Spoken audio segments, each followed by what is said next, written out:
6:45, here is your Sunrise Smart Start this Thursday. The gunman in the shooting at the Buffalo Tops is back in court today, this time for the federal offenses. Peyton Gendron has been indicted on 27 federal counts, including 10 counts of hate crimes resulting in death. The now 19-year-old did plead not guilty to the federal crimes, which could bring the death penalty. Gendron yesterday received 11 life sentences on the state crimes that there's no chance of parole with that. One of the 15 charges he pleaded guilty to in November, domestic act of terrorism motivated by hate, that carries an automatic sentence of life. It was a very emotional day inside the courtroom. Survivors and family of the 10 victims killed in May directly addressing the gunman. Visions haunt me in my sleep every night and most days. I cannot get those memories out of my head. Tears fill from my eyes. Thinking about what a beautiful person you took. I don't wish the death penalty on you. I wish they keep you alive. So you have to suffer with the thought of what you did for the rest of your life. The gunman also spoke in court, apologizing for killing the victim simply for being black. Again, Gendron in federal court today. That's a status hearing. The prosecution has not said if they will, in fact, seek the death penalty. In Rochester, happening today, members of Metro Justice say they'll be mobilizing more people to get out and urge city council members to put aside money for a study looking at a public takeover of RG&E. This comes as lots of customers continue to complain about roller coaster billing and bad bills from the company. On Tuesday, they again took to the legislature in Monroe County in a similar vein to lawmakers. They say a public utility in place of RG&E countywide would allow for more accountability and it'd be better for more people. Meantime, amid the outcry over the high and erratic bills, the company is installing more smart meters. Those are designed to help customers have more control over their energy use and their billing. Next month, RG&E will be sending out crews to install 26,000 of those around Wayne and Cayuga County neighborhoods. RG&E says customers will be able to see their energy use right through an app. The meters would automatically send the updates to the company on readings. That eliminates the need for an actual in-person reader in the neighborhood. 2 men are in custody with charges pending after RPD says officers were led on a chase and then later found a man's body inside the suspect's car. Officers found that man unresponsive in the car after a brief chase Wednesday. The suspects crashed their car into a tree and hit an unoccupied vehicle at the corner of Saratoga Avenue and Ambrose Street. Despite attempts to save the man's life, he did die a short time later. Police tell us that part of the city has a bad reputation. Certainly this is an area that is unfortunately known for having, there is drugs, there's violence that does encompass this area. You can look around, it's unfortunately, it's a poverty-stricken area, and unfortunately frequently sometimes drugs and violence go along with poverty. They are still investigating exactly what happened to this man, how he died. Police say a caller did see the 2 men carrying what appeared to be a body into the car. That was just before the chase began. Authorities are working to figure out exactly what happened before a vehicle ended up in the Genesee River last night. That car was found near the Bow Street Bridge. There was no one inside of it at the time of the discovery. A 9th grader in Spencerport has been arrested for this assault we've been talking about at Cosgrove Middle School. Videos of the attack started spreading online Monday, showing one bigger student picking up another much smaller student, slamming that kid to the ground. The 9th grader, a 15-year-old boy, is charged with 3rd-degree assault. To Michigan, where thousands gathered at Michigan State University in mourning, days after shootings claimed the lives of 3 students and critically injured 5 others. We are expecting another update from investigators there later today. During the attack, about 100 people were inside the student union on campus. Those students were able to go back yesterday to pick up their belongings. Police say the gunman, 43-year-old Anthony McRae, died later by suicide. He had no known ties to the university, and in his pocket, police found a note threatening shootings at 2 other schools in New Jersey. At 6:50, a story new this morning in honor of Black History Month. The story of the owner of one of our local tax firms who's trying to make a difference in the lives of people by building generational wealth to fight the racial wealth gap. Jatira Marsh joins us in the studio this morning with that story. Jatira. CEO and founder of the Tax Experience, Annette Campbell, says the mission is personal for her. She tells me growing up as a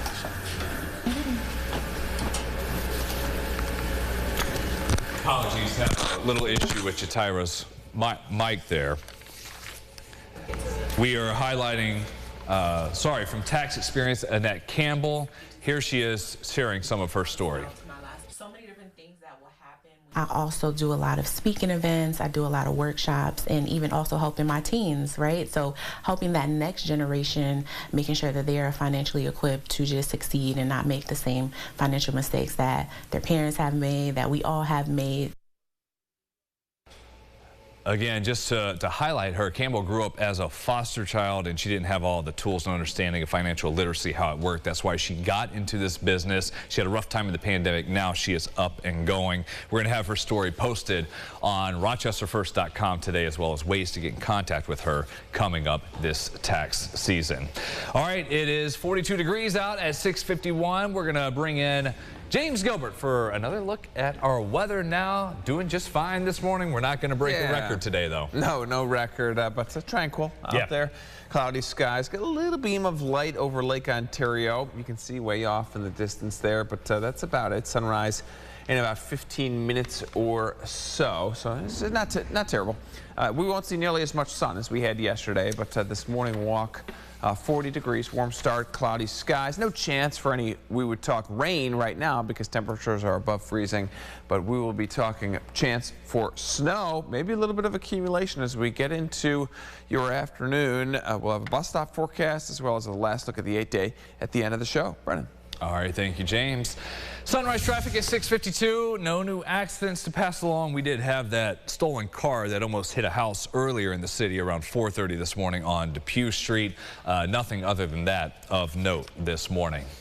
Time now for the GRE Morning Business Report. A new software security patch for Hyundai and Kia cars, with all of them getting stolen. Millions of models made from 2015 through 2019 did not have basic auto theft technology, making them so easy to steal that some insurance companies stopped covering them. It even became a social media trend on TikTok, with thieves filming themselves showing how easy it is to take one of them. The new patch will be installed free of charge on the at-risk models that require an actual key to turn on the car. Subpoenas have been sent to chief executives of the 5 largest tech companies. This comes as congressional Republicans move to investigate what they claim is widespread corporate censorship of conservative voices. Those letters went to the heads of Meta, Alphabet, Microsoft, Apple, and Amazon as well.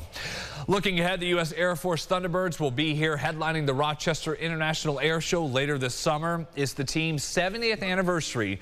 It'll be in high demand. Tickets go on sale today. They'll be here in our skies August 12th and 13th. And as part of the lineup, a P-51 aerobatic routine will be there and a skydiving all-lady parachute team, among others. This year, part of proceeds will be donated from the air show to Honor Flight Rochester. That group does so much, taking our vets to visit memorials in Washington. Honor Flight's founders were Air Force, two of them were Air Force. Colonel Woody Minch and current chairman Peter Glennon. One was a colonel, one was a major, so the Thunderbirds really get us in high gear more than ever. Also available this year, beer. They'll have 18 custom craft brews to try at the air show, and if that's not your thing, they'll have some wine. If that's not your thing, how about a charcuterie bar as well? All right, and finally for us, what some people are talking about at 6:54. The Berlin Film Festival gets underway today with a slate of more than 800 films from 121 countries.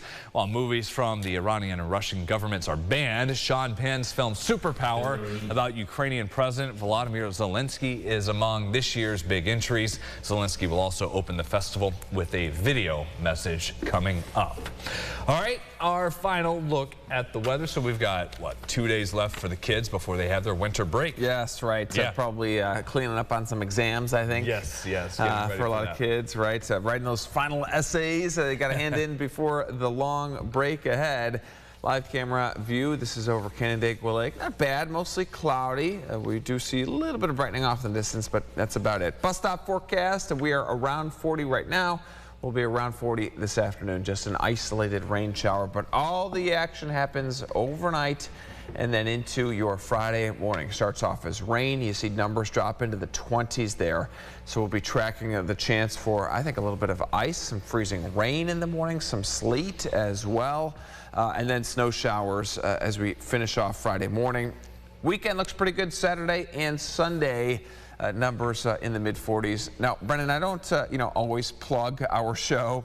But I think tomorrow morning is one of those mornings where it is really important to just turn on your TV for 15 minutes at least to get what's going on outside. Because this is a tricky forecast here, and we're really not going to know what it's like until it is tomorrow morning. Yeah, we'll have to see it with that dividing line of who could be pretty slick and who gets mostly rain. We're going to have updates as well today at noon, and then again, we'll be back here tomorrow morning for News 8 at sunrise at 5. See you back here in half an hour. CBS Mornings up next.